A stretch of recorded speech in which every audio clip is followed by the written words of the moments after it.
We just did a breathwork exercise, and this was the first time you've done this exercise, Josh. So tell me what you think about it for your first time trying this. I like it. So it's like an intense sort of exercise of different breaths at different paces and holding your breath at certain spots within the method. And it's interesting. Like my hands are like real tingly right now. And I feel like we were saying earlier, you called it a reset. At any time of the day, you said you can use breath work like this as a reset. And that's what it feels like. It does feel like I feel like a different person than I was before I did it. Yeah, it's incredible. And I've been doing this for a while now because if you go onto YouTube, you can find like countless different breathwork exercises. And the one we just did, it only takes about 10 minutes. So, like the short ones like that, I'll use throughout the day and I'll do it throughout the day. And it's like, it resets everything, like, from your emotions to the whole way your body feels. Um, so I use that a lot. Yeah, all the things that I was thinking about before we did it and all like the kind of emotional baggage that I had attached to me throughout the day cuz it's evening right now. It's all gone. Like it all just went away. Like I forgot about it.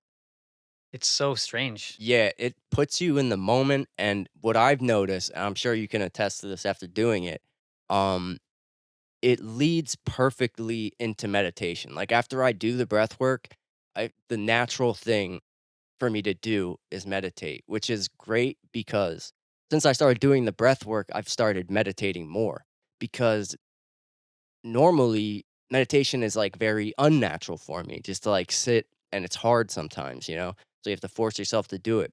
But with the breath work, after doing it quite a bit, I enjoy doing it because I know what it's going to do, and it works every time. It works great. And then it puts me into a natural state of just, clearing my mind and just sitting there. So I found that breathwork is not only like a great tool just to like reset and all that, but it's also made me meditate like at least like 3 times as much as I used to. Because like every time at the very least, I'll meditate for 10 minutes after I do a breath work. But sometimes I'll sit there for a half hour or longer, because it's just easy, and it's it's interesting because it shallows your breath. So like you're in the meditation and you're even more still than you would normally be. So I love it, and, yeah, it's just like kinda like a Wim Hof method, Wim Hof.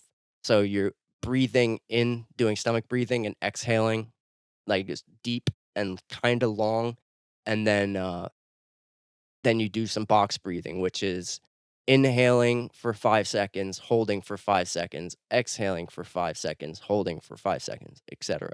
So that's basically the gist of it, but, yeah, I don't know, I love the breath work. I started doing it a couple months ago, maybe, like, I don't know, maybe 2 months, I'm not sure. But it's really helped me and changed me a lot, and it makes you feel better. And I don't know the science behind all this stuff, but it, supposedly has, like, many physical benefits too, like, to your body, to your brain. They claim to, like, have healed themselves through breath work, like, Wim Hof he's the guy when it comes to that. He swears by it, but, yeah, I'm glad you liked it because I wanted you to try it, because I knew after you tried it, it would become a part of your life because that's what happened to me. I was like, I'm just gonna give this a try," and it basically instantly became a part of my life. Yeah, it's quite interesting because it feels like a cardiovascular workout as well, which I think is an interesting part of how you said it connects into meditation very well because I feel both charged and relaxed at the same time, which is the perfect state to be in for meditation or really for anything for that matter. Because, like you said, you feel more still. And even now, just like sitting here, I feel more still than I was. I wanted to ask you one, like, I felt myself while we were doing it, I was like grabbing and grasping my knees. Did you do that in the beginning too? Like as I'm breathing in, I like grab my knees. I don't know what it is because my like I was sitting on my butt, and my hands were just on my like my legs, like on like almost on my knees a little bit, and I kept like grabbing them. I That's not something that happens for me, but, sometimes what I guess I that may have happened to me now I'm thinking about it, because you get that tingly feeling in your hands. I do this other breathwork exercise too. We did a short one. We did one that's a little or I do one that's a little longer sometimes, and it's a little more intense. And with that, uh, the last time I did it, I had my whole body with that tingly feeling. It was like very intense, and even while doing it, I was like my hands were involuntarily moving. It was an insane experience. So I want you to try that one too, because I think you'll be pleased with that one. Yeah, I want to explore more methods, more intense versions as well to try to, because in the beginning of that video, the guy says you can release DMT through doing this. And if anybody says they can release DMT endogenously, I'm going to be interested. So I'd like to see what that's all about because I mean, who knows if that's possible? Yeah, I've had so far with my breath work, I could see how that would be possible, and there's so many different techniques and it gets very advanced. But I've had feelings that make me believe that it's possible. I don't know how intense it could be. Like I doubt it's like smoking DMT, but I've got feelings that I think that make me think that it could happen. I did get some like closed eye visuals with the one breath work actually, and um, I just saw, like, a human eye, like a big human eye, just one, like, right in the center of my vision, and then it's just crazy, and then from that, I meditated, and I was getting all sorts of crazy closed eye visuals, like, just strange stuff. Nothing, like, too psychedelic looking, but, like, it was like my mind was just playing random movies. It was very strange, but I was having, like, closed eye visuals with it. It was pretty interesting. So I think a lot is possible with breath work. I wanna try the, holotropic breathing. Yeah. Yeah, I would love to try that too. That's that's probably pretty intense and harder to do. Like, what we just did is pretty laid back, and you can do it at any point in the day for 10 minutes. If you just YouTube, um, DMT breath work, there's, like, a ton of, videos from beginner stuff to advanced, and, yeah, some of them are nice and short, and those are the ones I like to do just throughout the day. If you can think of like the most intense version of breath work that you can do, and then do that for like at some points a half hour to an hour long, that's sort of like the holotropic method. And the holotropic method is not just a method of breathing itself, but it's like a method of your environment, like your set and setting. You have somebody who's with you, like you don't do holotropic breath work by yourself. You do it with someone who's like a not it's like a guide or a sitter. You know, they're there to make sure you're cool and you're all right, and you do it for a long period of time. And people sometimes report that they have experiences on par with psilocybin, ayahuasca, things like that. I always found that unbelievable, but it's like I've heard it from so many people, you know, from if you listen to the podcast Psychedelics Today, or you take any of their courses or talk to them, like they are proponents of breath work, and they've worked with people who are within the Stan Groff lineage, who was the guy who created it essentially, or not created it, but because breathwork's ancient, he essentially put breathwork into a container for therapeutic gain. Yeah, I mean, I've heard that I've also heard that that type of breath work is, like, akin to tripping on a psychedelic, and I was I didn't know much about it. I just heard that, it can be psychedelic, and I was just gonna do it one day. I was gonna try it, and then the more I looked into it, they're like, "No, don't just do it by yourself. Have a sitter there." And from my experiences taking psychedelics, I know to at least take that warning seriously. I know what is possible and why you need a sitter for these types of things. And I've heard reports of people having crazy, like, emotional breaks during this, like crying and, you know, full-blown visuals and, body sensations, all that. So I do wanna try that sometimes, but from what I know about it is which isn't much, is I think you sometimes have to sit there and do this, like, intense breathing, and they a lot I would from what I know, you lay down. You lay down while doing it, and sometimes you have to do this intense breathing for, like, an hour, 2 hours, 3 like, just some crazy amount of time, and then it'll just happen. So it's not like an easy thing, you have to work for it, and that's the thing about breath work, and I've noticed this, like, the more I've been trying to do more advanced stuff, it is work, and after you get into it, I've noticed I know that I'm aware of the benefits from doing it so much, so it doesn't feel as much like work now, but, certain exercises, it like you were saying, it's kinda like a cardiovascular exercise, and it's pretty intense, so, yeah, I don't know, I love breath work, and ever since I just tried it one day, it became a part of my life. I love that aspect of it though, because I love working out. And to think that I could kind of have like a good cardiovascular workout without having to go somewhere, go to the gym or something is pretty cool. And I can kind of trip out at the same time. Best of both worlds. Yep, and also it like I just said before, it leads into meditation perfectly. So, I bet now you will probably increase your meditation by just doing this, 'cause that's what happened for me. Yeah, because usually I just meditate at night before I go to bed, like while I'm in bed, which isn't really a good way to meditate because it's like you're doing it when it's like you're not setting time aside to like intentionally meditate. It's like, oh, I'm in bed, so now I'm gonna like close my eyes and meditate before I go to sleep. It's not really advisable. I don't think it's a good way to do it because it hasn't really worked very well for me unless I'm really like including a lot of cannabis with it. Then it's great, depending on where I'm at and what I'm doing. But Yeah, I know what you mean. I do the same thing kind of, but honestly, since doing, like, different breath works, it's kind of, like, rejuvenated my desire, and it's cool because you'll try a new, uh, breathwork routine, and then you wanna meditate after because 'cause you're like, "Oh, I wanna see how this feels," because like, you get different feelings and different, like, releases, like, you could have, like an emotional release. It's just, it's very interesting, and to me, I found it just insane that we have this ability at all times. It's something that every person has, and I would say 99% of people don't do. I think this is the type of thing that could change people, like really change them. But nobody tells you that it's possible.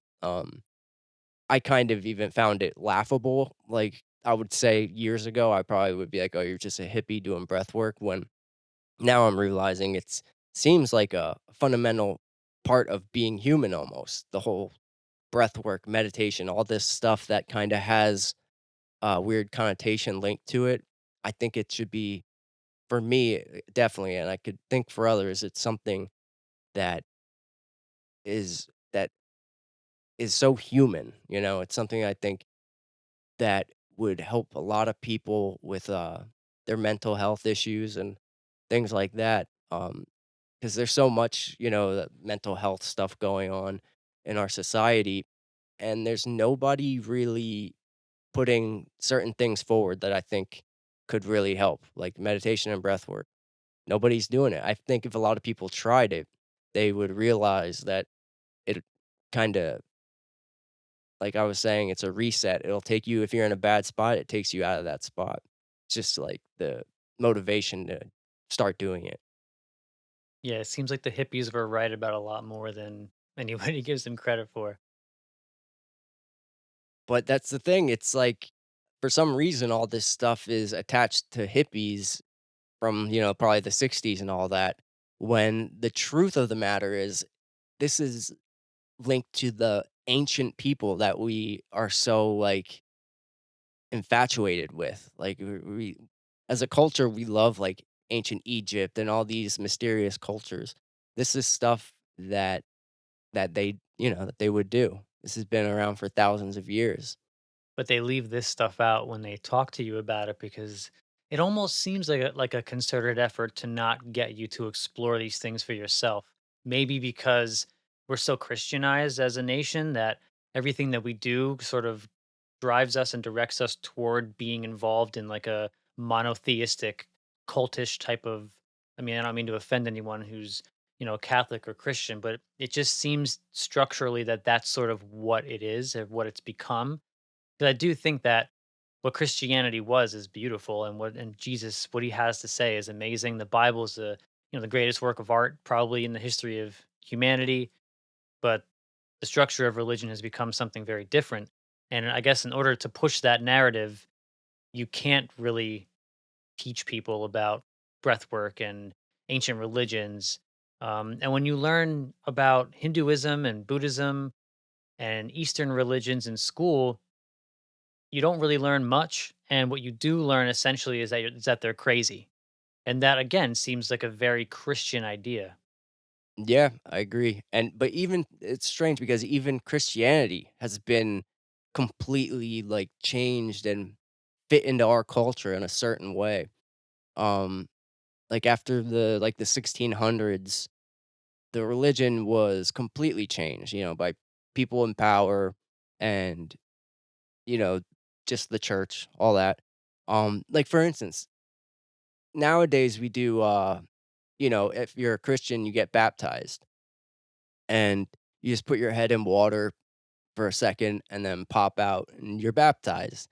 And like what they used to do back in the day, being baptized was a drowning. They would drown you so you have a near death experience. So you have a psychedelic experience. They dunk you in there until you like start dying. That's why that's an actual rite of passage. So now we do some weird version of it that doesn't give you the experience that's intended.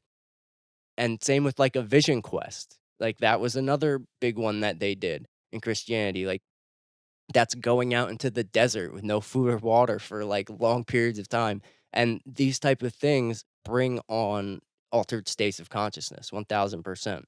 Um, and it's interesting that, you know, we're like, it's a Christian nation, and there's a lot of Christians, but, these traditions that I think were actually very important never, came along for the ride to modern day. Now it feels kind of a little more culty and kind of just like, to me, it seems like it's more about a tribe and being a part of the group. I'm talking just modern day religion in general and less about the, uh the consciousness aspect of it that I think was very important. And like they stress faith so much. So, and faith is great. I'm not knocking religious people.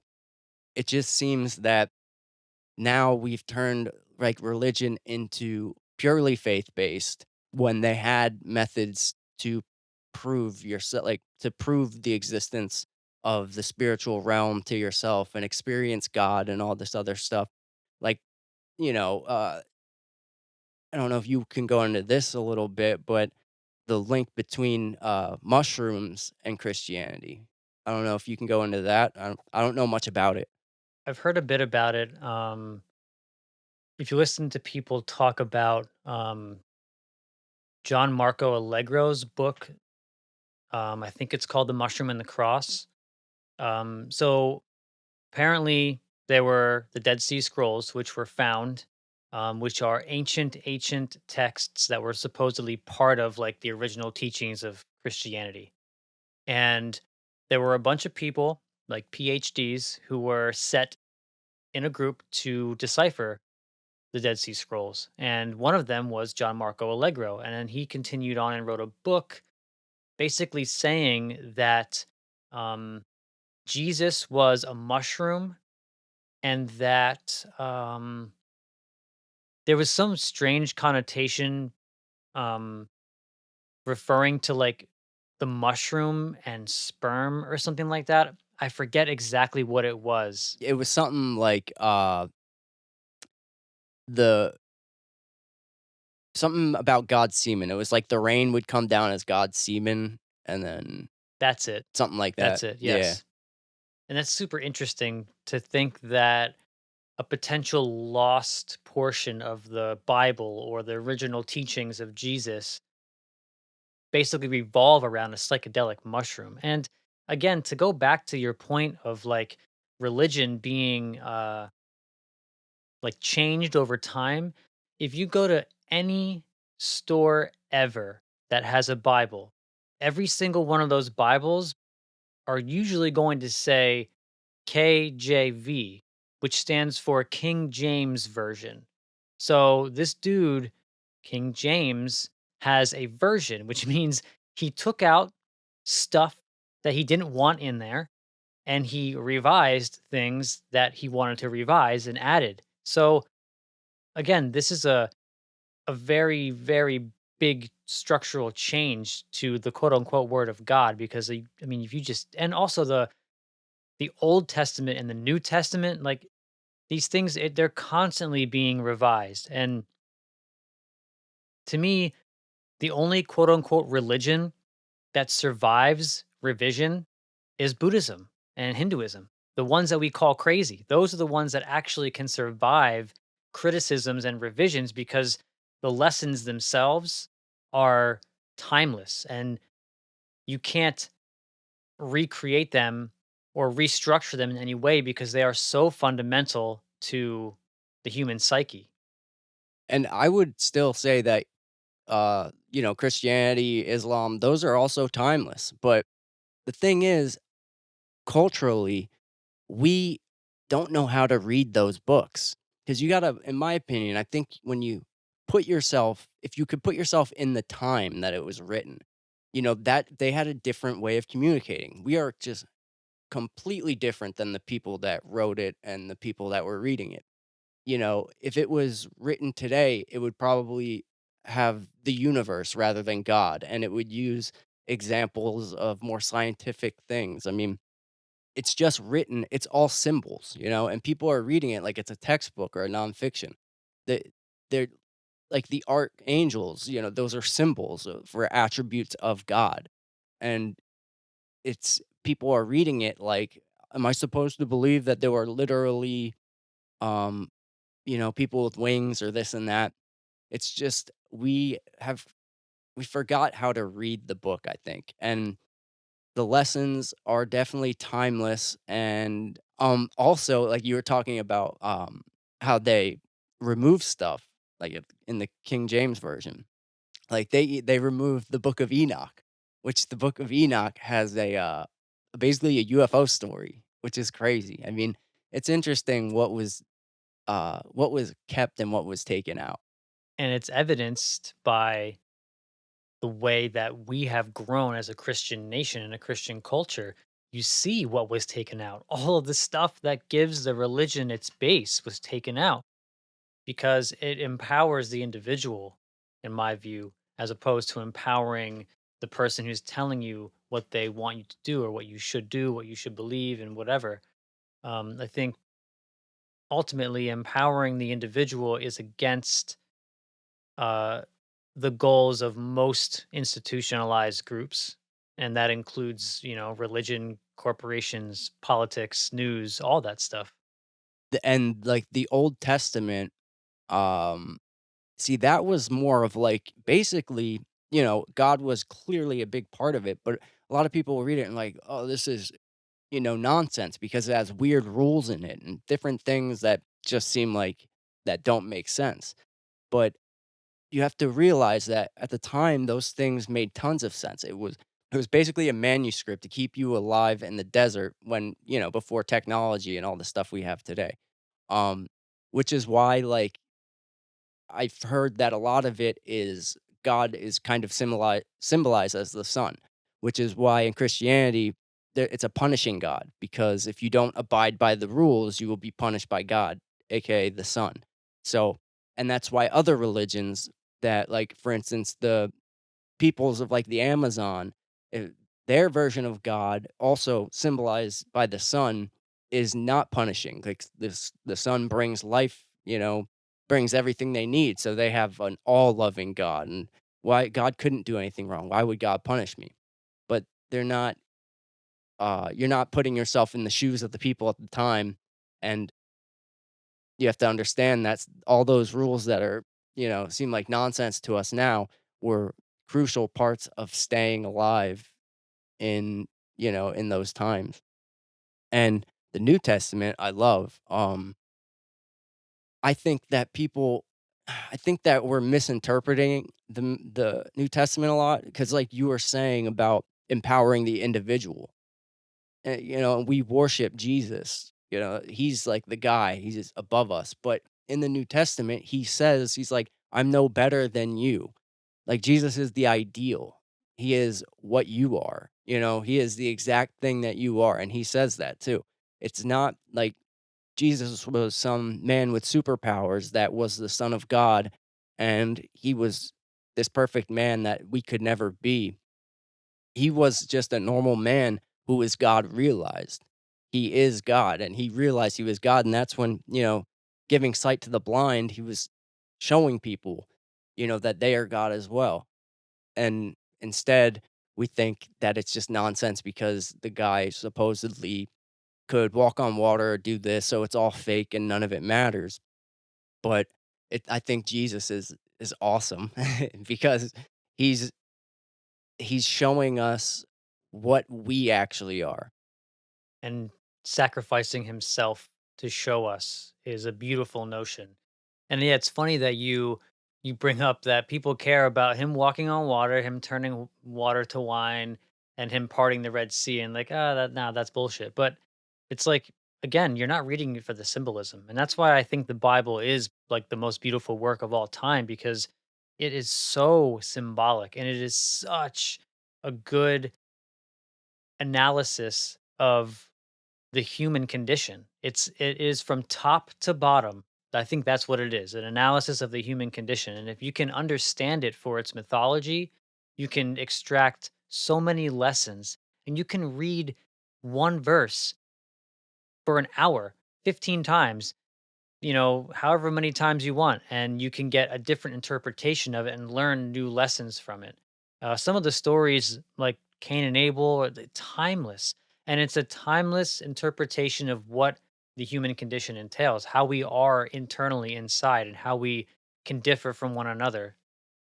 Yeah, it's incredible. I wish I want to study it more, um, get a better understanding because I'm aware at least of the significance and how incredible the stories are. Like, yeah, so you said the story of Cain and Abel, which is like the story of like duality, in my opinion, and kind of like the good versus bad, with Cain murdering Abel because Abel was kind of adored by he was doing all the right things and Abel wasn't. It's just an interesting story. And I just wanna learn more about this stuff because it's so much deeper than we realize, like, on the surface level. Like, even the etymology of a lot of the words, like, we just read the words, but if each word has a crazy translation and meaning behind it. Like I mentioned before, the, uh the archangels. Like each name, I don't know them off the top of my head, but like Michael and so, like Michael, um, those like Latin translations are attributes of God. So one's like power.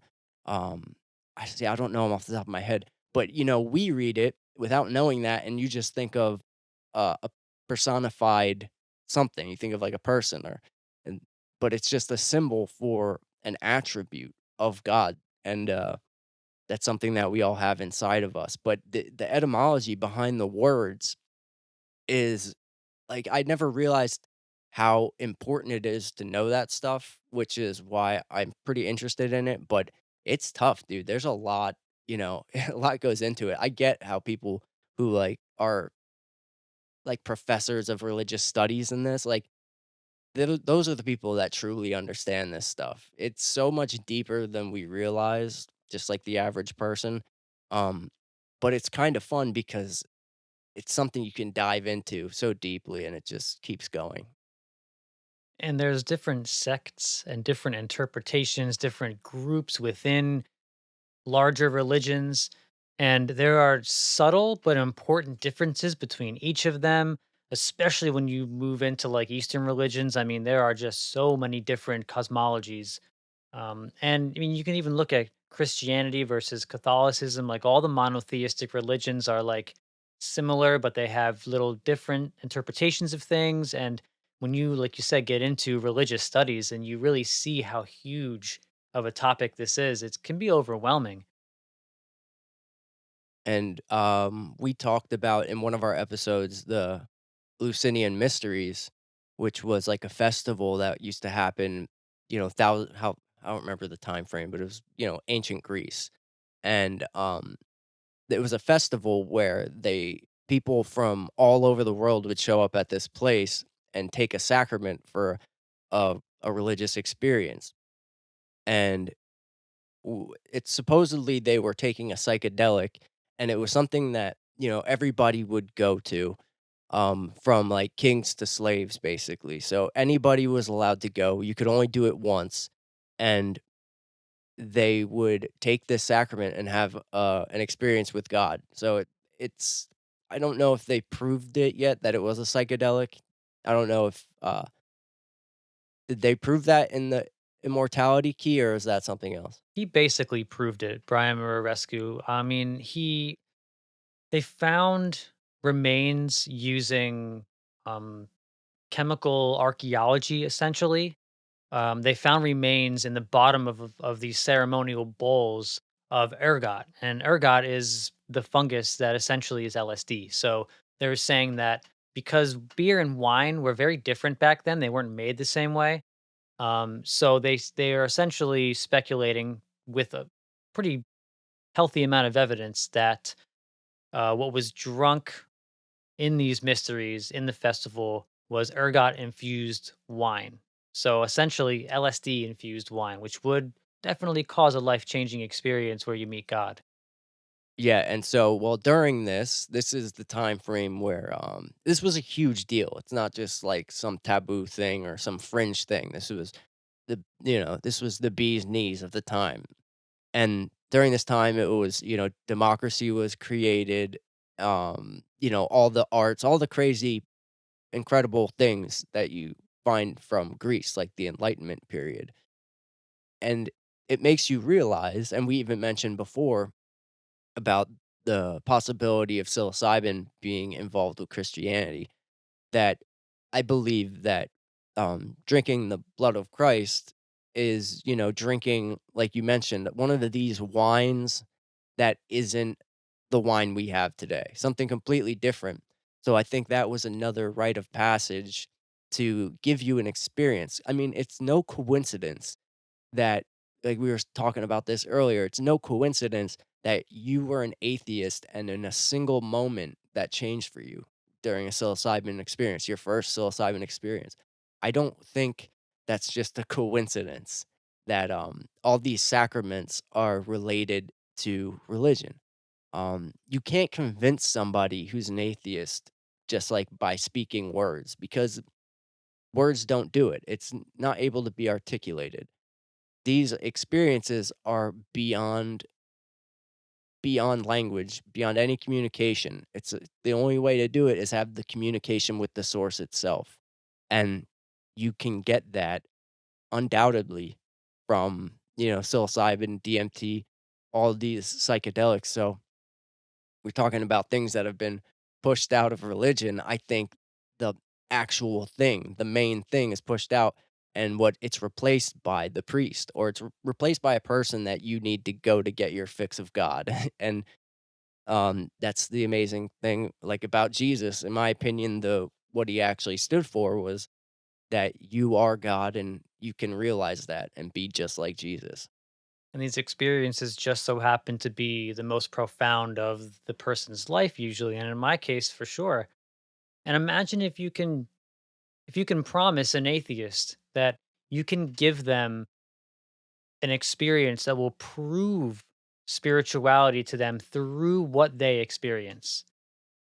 Or I think I've heard Rogan say it like this: if you could envision a UFO that drops down in your backyard And what comes out is an ultra intelligent, million year advanced evolutionary species that says, here, gives you a fruit and says, eat this and you'll know all of the knowledge of the universe.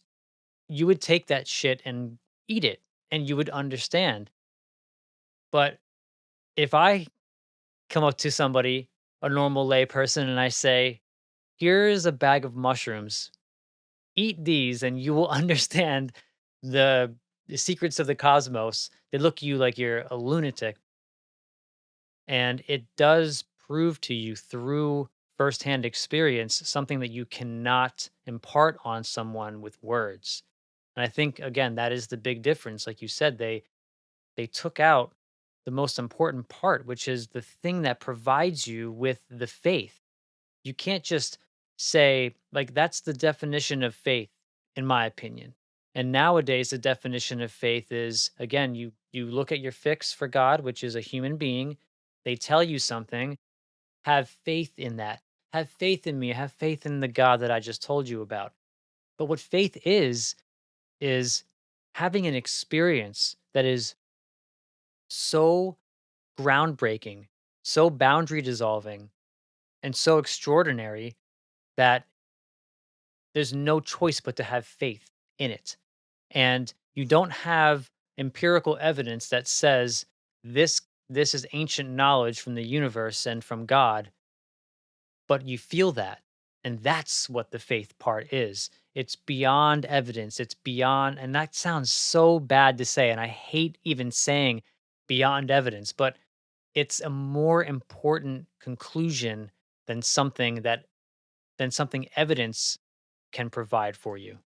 And I like that you said that because I think that we have to, as a culture, as a people, something that happened for me that was very important is we have to come to the understanding of what evidence is, what and the limitations of evidence, really. The way we take it.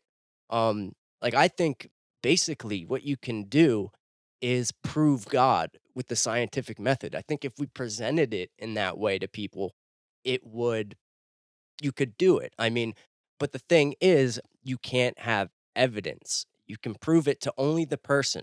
But the way we are indoctrinated in this culture is through our knowledge comes from appealing to authority. So it's not true if it's not peer reviewed, or it's not true if it can't be written down and, mathematically broken down.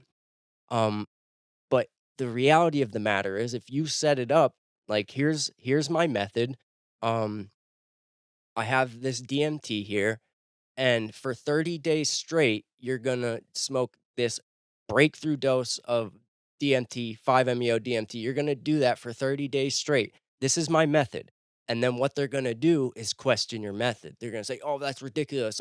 And that's the same thing that they did to Galileo with his telescope. They pointed at his telescope and they're like, "I'm not even gonna look through that because it's not legitimate. It's not a legitimate process." They wouldn't even do it. It's the same thing. But if you present it as a scientific method, like, "Here, you gotta do this for 30 days, and then you can tell me if God exists when you're done. You're gonna smoke it 30 times, 30 days, high doses." Bad idea, by the way. And And any psychedelic trip you take every day for 30 days, I think is a pretty bad idea. But well, I'm saying it to prove it. Do a lot of people well, they won't have to do it that many times, that's the thing. I guarantee that plenty of scientists would do it and say that's not God, that has nothing to do with God.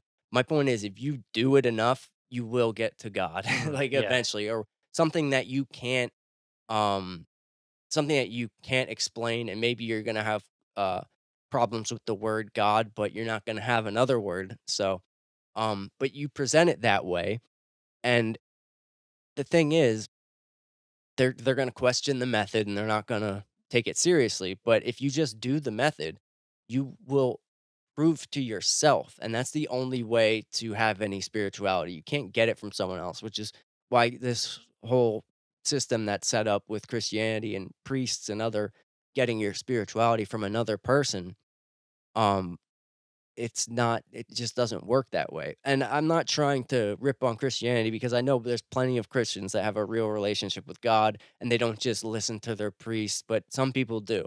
But some people get it. I mean, you can have that intuition without psychedelics also. But psychedelics will put it right in front of your face and make you deal with it. You know what's interesting? It's a little bit of a change in subject, but I've been reading this book called Rebirth, and I'm going to be interviewing the author, Roger Jackson. And what the farther I get into Buddhism, because this is essentially a book that discusses reincarnation theories throughout different sects of Buddhism. And it's funny, what I'm realizing about Buddhism is that it's, aside from its lessons, which I think are timeless and probably pointing in a more accurate direction than other religions, it's very similar in the way that there is like a dogmatic figure that is the basis of the knowledge of all of everything. And you have to look to them for their teachings. And it's very patriarchal, especially like very ancient Buddhist cultures, like the very first like oldest sects of Buddhism are very patriarchal in the way that they say women cannot ascend to be Buddhas. Like you just can't do it in a female body. Um, so much so as to say, I think in some situations that any female that that ascends to Buddhahood instantly transforms into a male. So it's like very interesting, and you see the same types of patriarchal and um, like monotheistic approaches to all religions, and I think it's super interesting that they all have this like central one anthropomorphized figure that we have to look to for all the answers in the teachings.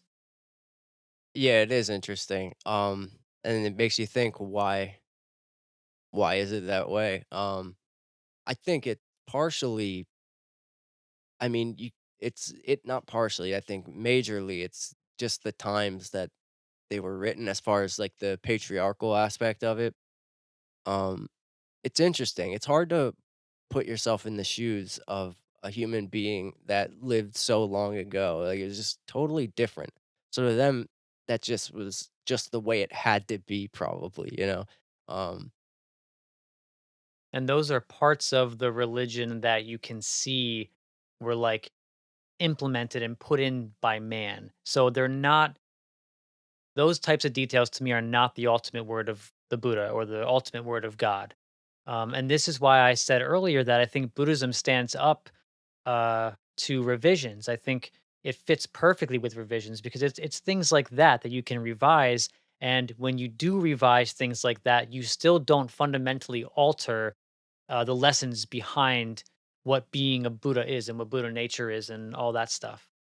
And yeah, I think revisions are necessary for a religion. I mean, you have to because as moves forward, understanding moves with it, you know. Which is why like a lot of people have beef with Islam because they never had the revision. And if you look to the Old Testament before our revision in Christianity, it was also pretty brutal. But they did the necessary thing, which was create a revision in Christianity with the New Testament.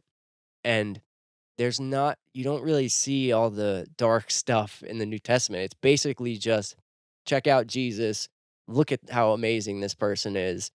This is you.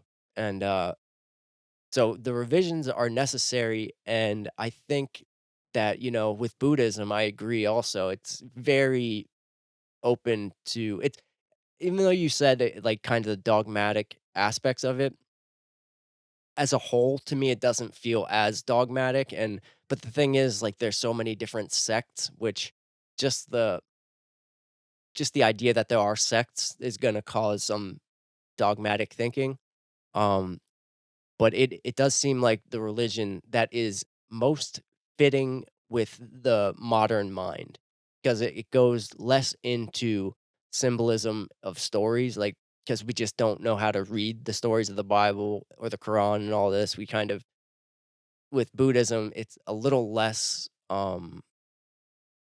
heavy on, like, the stories, you know what I mean? It's more just about the teachings, correct? Yeah, I mean, I they definitely have like their fair share of like gods and stories and mythological imagery and stuff like that. But I think really what it comes down to is like humans are very flawed, and the way that we interpret the divine is also flawed. So we're just running around this planet trying to figure it out. And that's why I try not to bash on religions too much, because I really do feel like they're on the same path I am. Like we're all trying to find the same thing. We're trying to fill the same void that we're missing. Yeah, and I think that they do a pretty damn good job of it too, actually.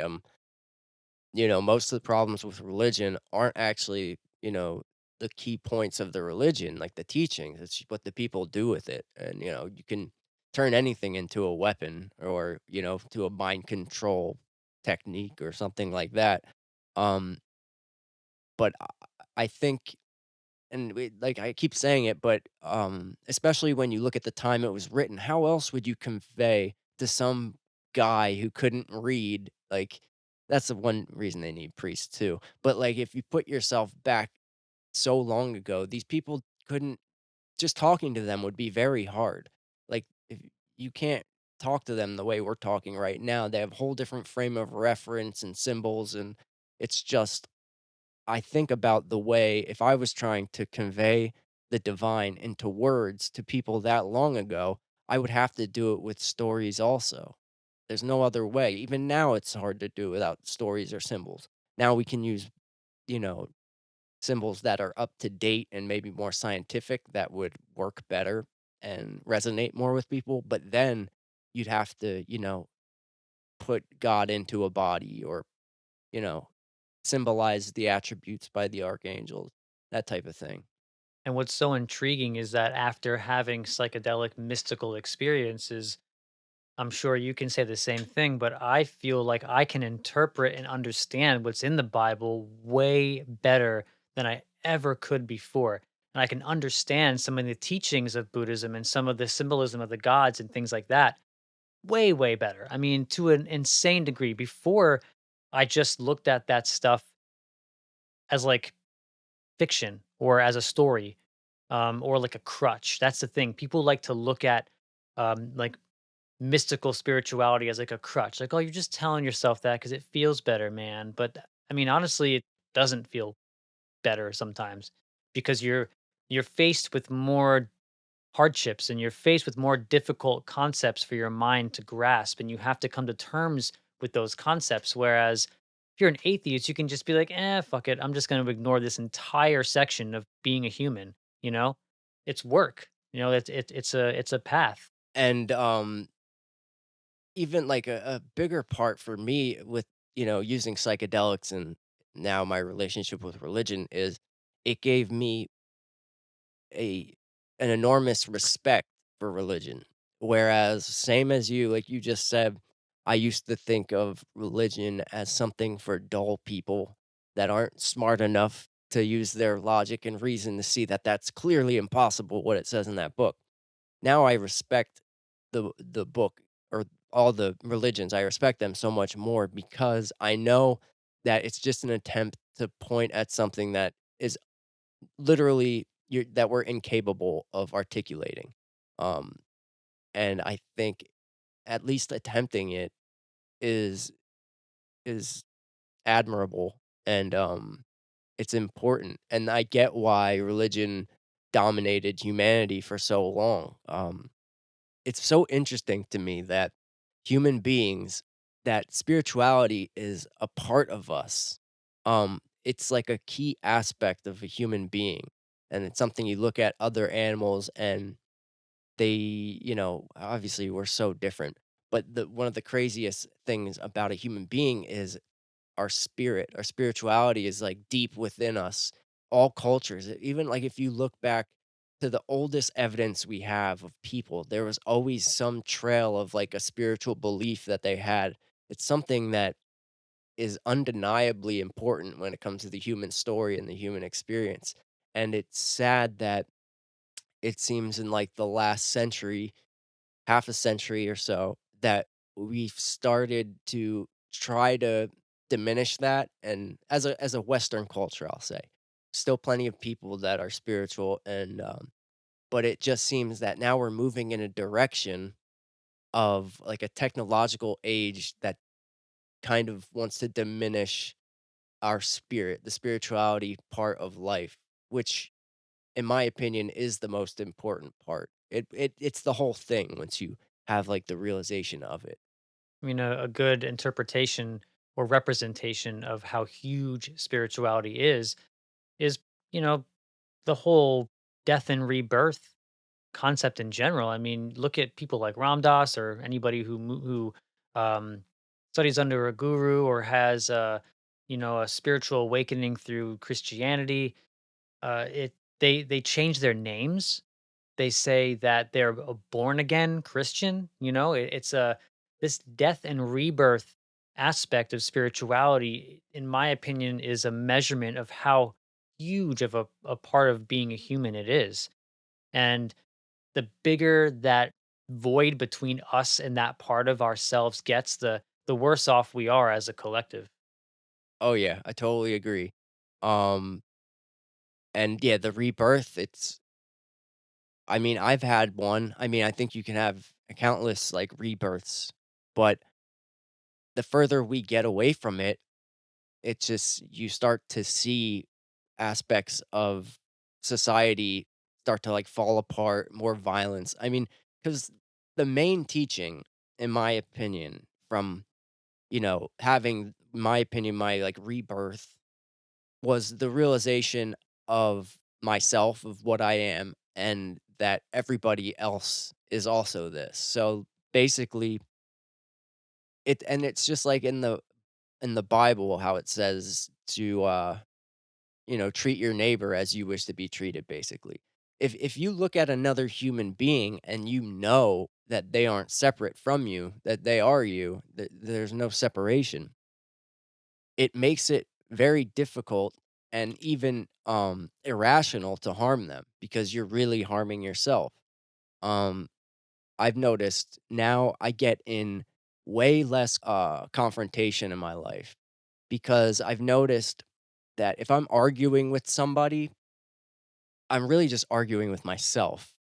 It's it's it's pointless. I found to instead of arguing with somebody, I'll still debate because it's fun, but I don't put my emotion into it and argue because I found it more interesting and better for my mind to to gain their perspective, to understand their perspective is just as valid as mine, and then kind of absorb it. I don't have to live by it, but it's a lot more interesting to live life in a way that you realize that your perspective is only that, a perspective, and everyone else has their own, and that's what's true for them. The relativity of reality is, you can't be undermined. So to me, it's a lot more interesting now, talking with people and giving them the respect that you would like to be given. I think that's the most important part of spirituality on a society is basically the oneness of reality. And sometimes it's hard to live every day in that oneness because you do have to work your job and pay for your car and eat food and do all this stuff. So there's like this balance between identifying with your separateness in a way where you can carry yourself through life in a positive manner, but also understanding that you are the same as everyone else and you can also reside within that oneness as well. The oneness should be the foundation for, when you jump back onto that autopilot separateness of your life. And I think again, that's like one of the main teachings of religion is like it's like always keep me in mind. Whenever I do mushrooms, um, it always tells me like, don't forget about this. Like come back every once in a while because I it's been a long time since I've done a psychedelic, but it'll tell you, come back. Don't come back all the time, but don't forget about this. This is so important. And I always think about that. There was one particular time where I had it really drilled in me. It was just like showing me. I think I was. It was a YouTube video, and I was looking at like a sunset or something, and it was just beautiful, and it was just giving me this baseline like message of like, don't forget about this. Just let this permeate through your consciousness and through your incarnation, and allow yourself to glide through life in this way because it's going to help you. And that's the faith part of it. You have the faith that that experience is real because you have no other choice. I can't close the door now that it's been open. That's what faith is. Faith is not listening to someone and believing them wholeheartedly with no evidence. Faith is experiencing something so profound that, again, you can't close the door. It's been open.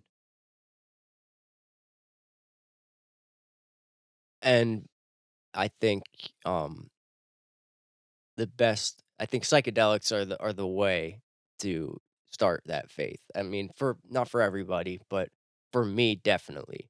Um, it's so interesting, the messages that you get through a psychedelic, and I wish it's possible to explain it to somebody, but some of the messages I would get through psychedelics, it's interesting because it's not like it's not always just like words or like a voice. Sometimes, this is what made me think of it because you're saying you're looking at like the sunset on the TV or whatever, some video while you're going through this experience. You can look at an object and get the feeling. Like the message comes from within you. For me, a lot of times, the message is a feeling, and then it's instant, and then I know. And you could just be looking at, a glass of water and get the feeling of oneness and understanding everything that matters, at least anything about yourself and the very core of reality. And thinking about it just makes me, kind of reminisce to the experiences I've had. And you just get a feeling that emanates knowledge. It's crazy. And it feels like infinite love. And then even when you realize the love's infinite, it keeps going, because infinity is, you can't comprehend it. So it's just love forever. And through that love, I think that's where the knowledge comes and the faith. And you have the faith because you felt it, you know? And people are going to struggle with this in our society because we want proof so much. If I could just write it down and show you or, prove it to you somehow, then it would be accepted. But independent verification is the only way to truly know anything at all. So you have to do it yourself. You have to experience it, and then you don't need, or well, then you will have your faith. It's happening though. It's coming, and you can see it in our mainstream culture. As we were talking about before we started recording, there's this show that I started watching called Nine Perfect Strangers, and I'm not going to give away too much. I don't want to spoil it, but essentially it's a show where there's nine people who sign up to go to a retreat, because they're struggling in life and they're trying to, heal from traumas and things like that. So they sign up, and the leader of the retreat is supposedly like this guru woman who like saves everyone that goes to a retreat and has like these, the greatest reviews in the world. Everyone rants and raves about her, and she selects each individual based off of how they can interact with each other, how they will help one another achieve whatever goal they're trying to get. And, it's interesting because the show brings up a lot of the issues that we're seeing within the psychedelic space because eventually what you find out after a few episodes, spoiler alert, is that so they get shakes every morning, all of the people that are at the retreat, and they start to microdose these these shakes with psilocybin, and then they end up increasing the dosage and things like that. And you start to really see an example of what can go right and what can go wrong in like the new era of psychedelic healing. You see, so much about gurus and potential abuse, um, the glorification of cult like behavior. And I think all these things are very poignant right now. And there's a lot that we need to investigate and get right before we really dive into this because I'm going to talk to a woman eventually who worked in the psilocybin trials for Johns Hopkins. And I mean, her and I both have a very similar view of the medical model. And there's a lot of abuse that goes on between uh, therapist and patient. A lot of guru cult like behavior again. And there's a story about two therapists that were a husband and a wife who continuously over years and years and years abused people.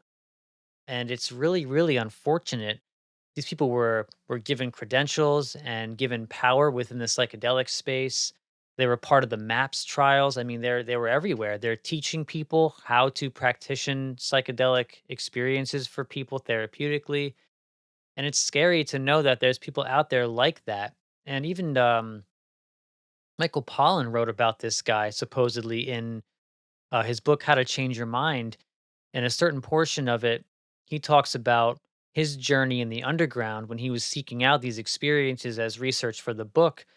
And he found a psychedelic guide that he referred to with a nickname as not to reveal his identity. But if you look into this nickname, it's like you can see that it's meant to be describing a particular person who's one of these therapists that was in the MAPS trial and that was abusing people.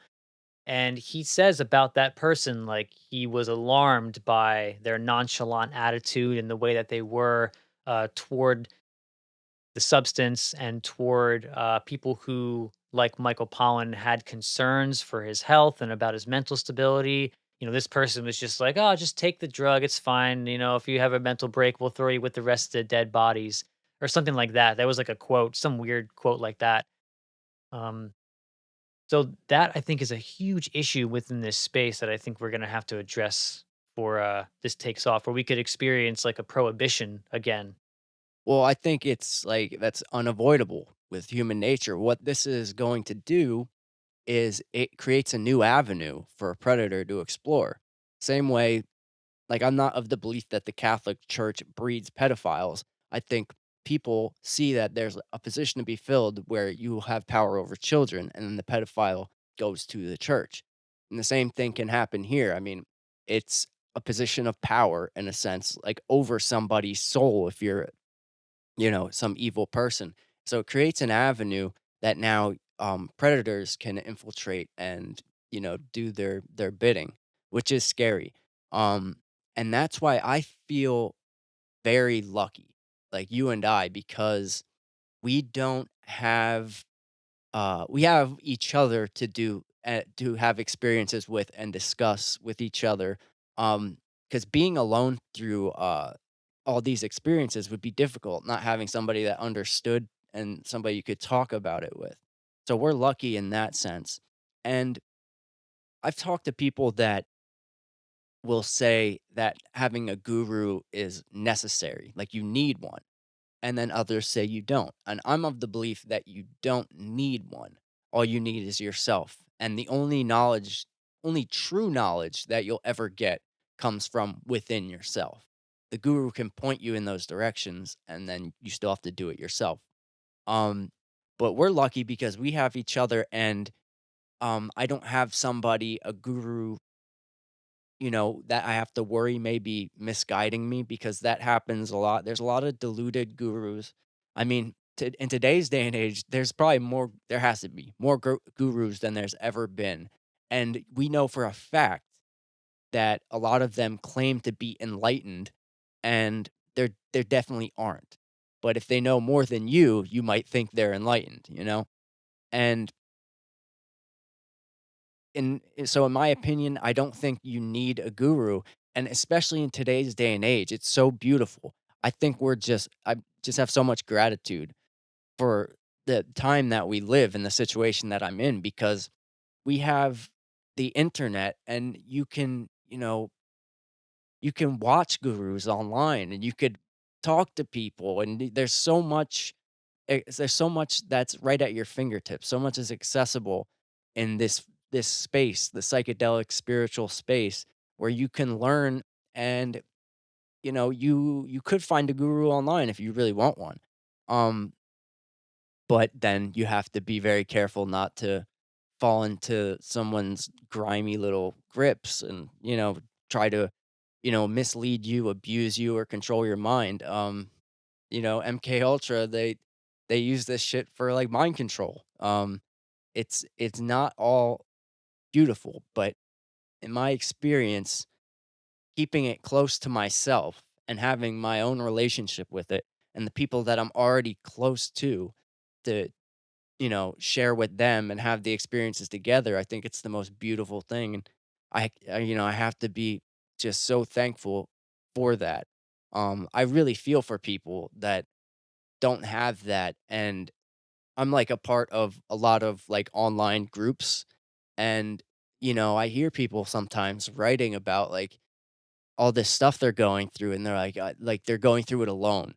And they talk about, having the group online actually helps them and having people talk to them and, help them out, which is amazing.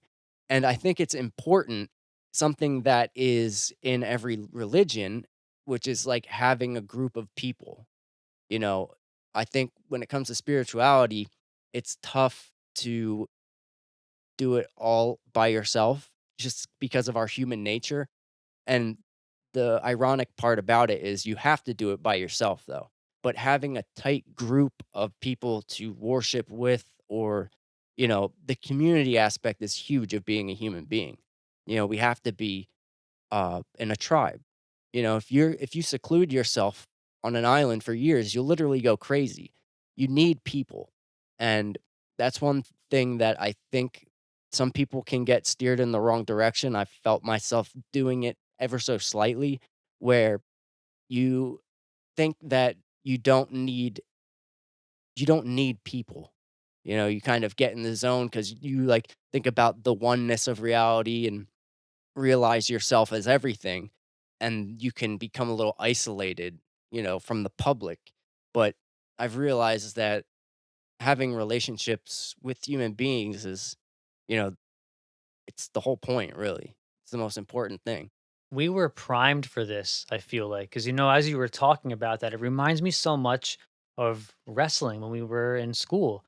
It's an individual sport, and you have to go out and you have to wrestle by yourself. It's only you out there, and you determine whether or not you win or lose.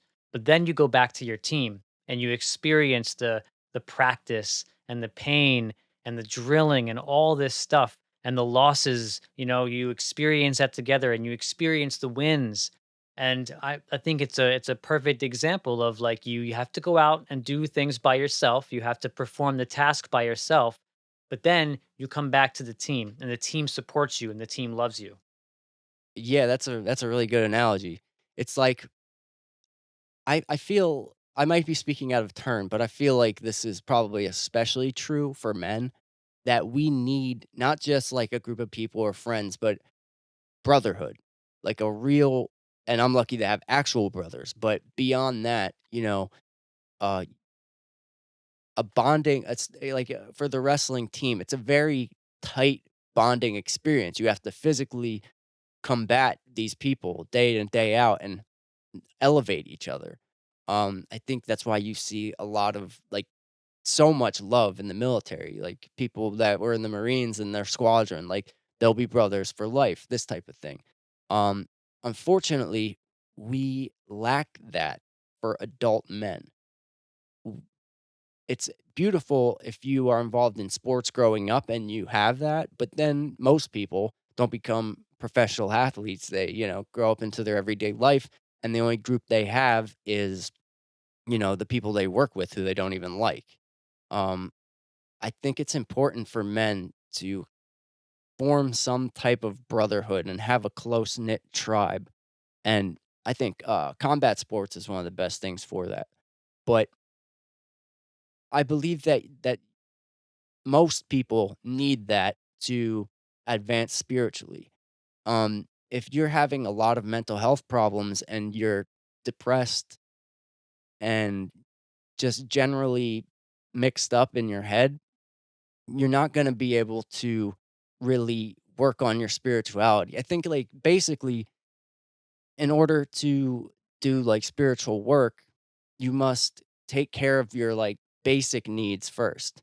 So, eat healthy, exercise, um, have a close group of people that you can be happy with, satisfy all those like tribal human things that we need. And then you can move to the spirit, go beyond. Like if you're fighting to eat every day, you're not going to be able to really explore the depths of your soul, you know?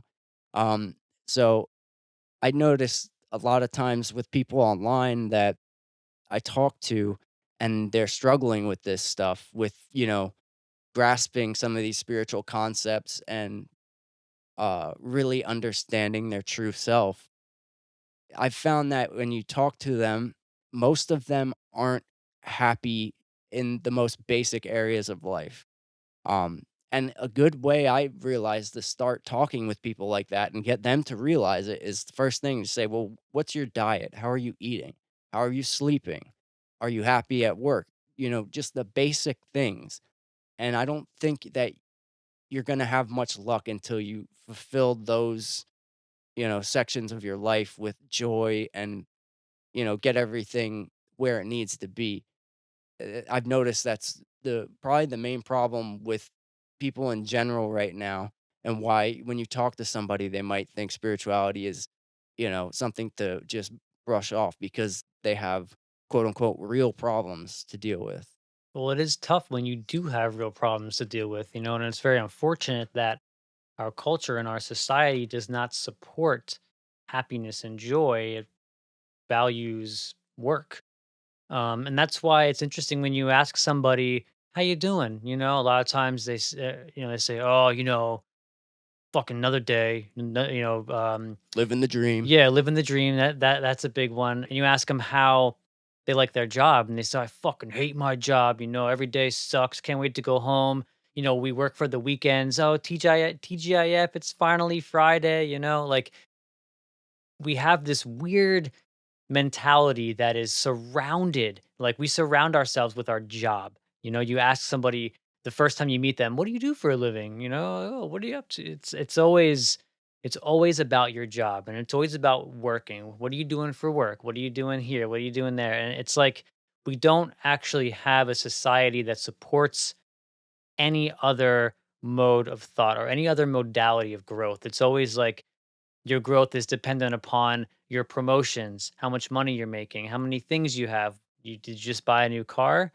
Is your cell phone the top of the line? Is your house huge? It's there's no structure that assists people in developing their individuality or their spirituality. And the institutions that we do have for that are, tainted as well most of the time, whether it's the church or, what you learn in school.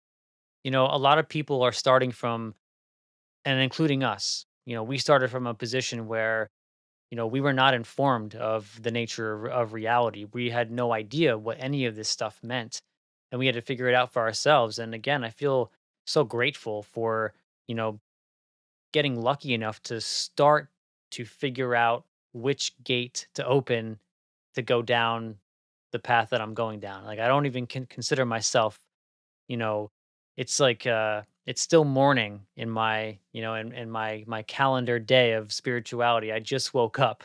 Right. So I still have a long way to go, but I'm at least thankful that I'm on some sort of a path. Yeah, I totally agree. And I like how you said how you were talking about the fact that we weren't like informed on the nature of reality. And something I've realized is, first off, nobody, as far as culture as a whole, is accurately informed on the nature of reality as far as what's being taught and most of the average person's understanding. And what I found is, interestingly enough, the most important thing to do in, the beginning of my spiritual path was a whole deprogramming part of where I had to do like a lot of thinking about what I've been taught. And then, you got to break it down and ask yourself, is it true or not?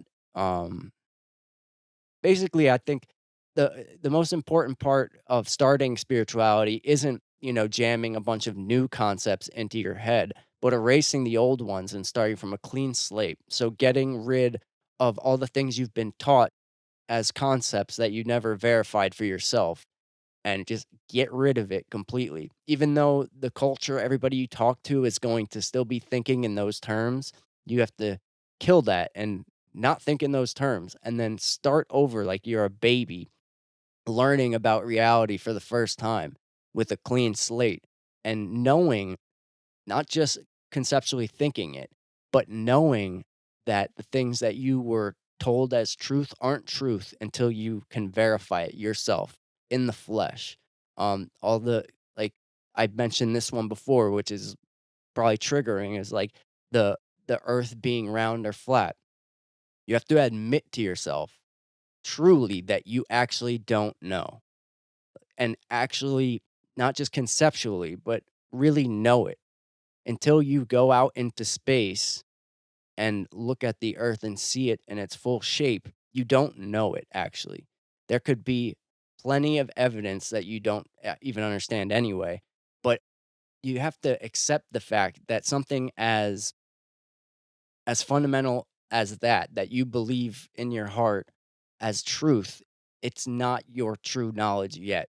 You can probably do it. You can make a guess that that's probably the case, but it's not something that you know. So I think that the deprogramming is key, and I don't think you can, not that you can't, but most likely you're not going to be able to start your journey until you can know the things that you actually don't know. It seems to me like you're saying the only way to truly know something is to experience it.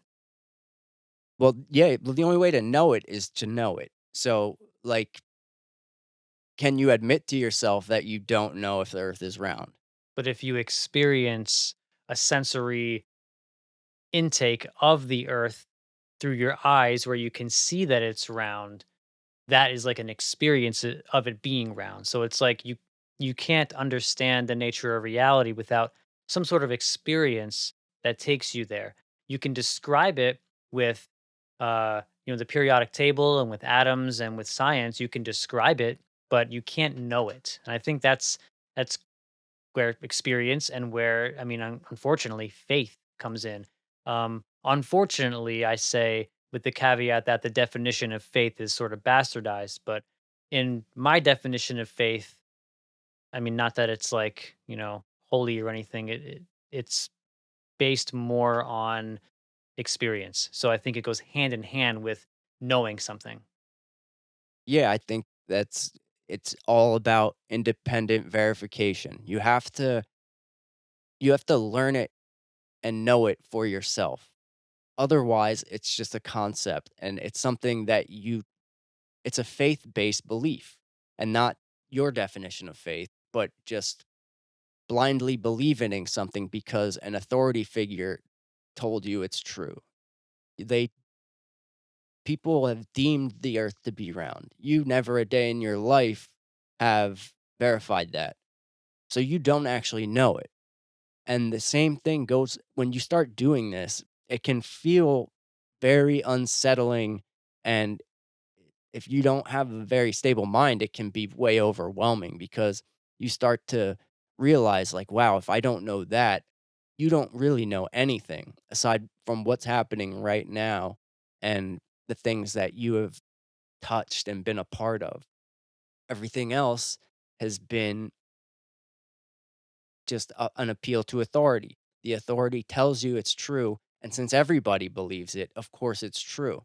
And then you can think to, times in the past, how is it possible that people believe such an ignorant thing or how do certain groups of people get turned into monsters? It's because they are being fed a narrative the same way we were fed a narrative.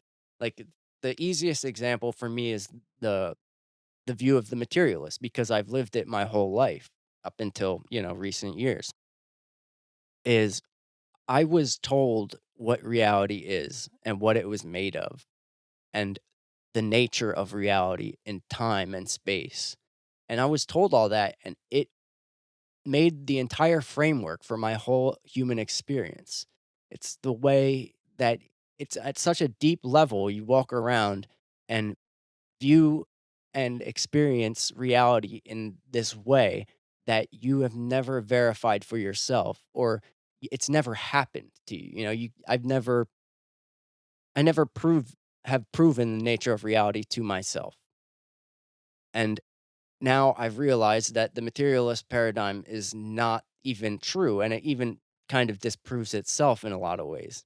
Um, it's it's an overwhelming experience, but it opens up, so much in your life. Because I remember, not even that long ago, before I was really on this path, I I thought to myself, like, ignorantly, just so ignorantly, I was, like, thinking as, like, humanity as a whole, like, "Oh, we know everything already." Like, I felt like the maps have gotten smaller, we've already traveled everywhere. We know it all. It's like there's no more mystery left, I would think back to the past and, like, think of Columbus traveling across the earth and finding a whole new piece of land with different animals and weird new people and all this stuff, and it's like, oh, that doesn't exist anymore. We already understand it. We've traveled the whole earth.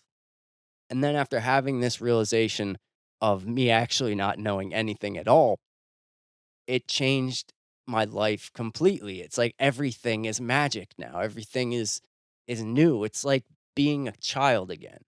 um you look at everything with new eyes, and you experience everything differently in a more curious way, rather than just looking at something and thinking you know about it. You ask yourself, well, what do I actually know about it? And the truth is, you don't know until you figure it out for yourself. And that's a fulfilling thing because reviving the mystery is our means to evolve physically and mentally, in my opinion. And it's a beautiful experience. It's been a lot of fun, and it's given my life a new context for meaning and meaning making. Dude, yeah, 100%. And the thing is, the key word there is meaning, and it's the same for me. I think a lot of people are, having trouble with their mental health and their spirit in general, because they're looking for meaning and they feel lost because our culture has placed all of our meaning in an occupation. And in a lot of cases, the occupation isn't something that the people doing it really enjoy. And that's where they're supposed to get their meaning according according to, our current culture. Like you mentioned before, first thing you ask someone is like, "What do you do?" And then you give them your job. I mean, that's where we're supposed to draw meaning from in a capitalist society, because you have a good job, you get the good things. Um, but this for me has also, completely changed that idea for me, and gave me meaning in not just like the big picture, but every little moment. You know? And now I feel gratitude for everything in my life, and I feel a real deep meaning, not just, something surface level, like wanting to, get more money or have a new thing. It's like a deep meaning that's, in my soul. It's like a whole different experience in living. And it's beautiful because that meaning is attached to a mystery, and you realize that reality itself is a mystery, and people love mysteries. It's just a part of who we are, and unfortunately, we have forgot that that's all we're actually doing right now. We get in this routine of, living life in a way that is, void of all mystery when in reality, the whole damn thing is a mystery.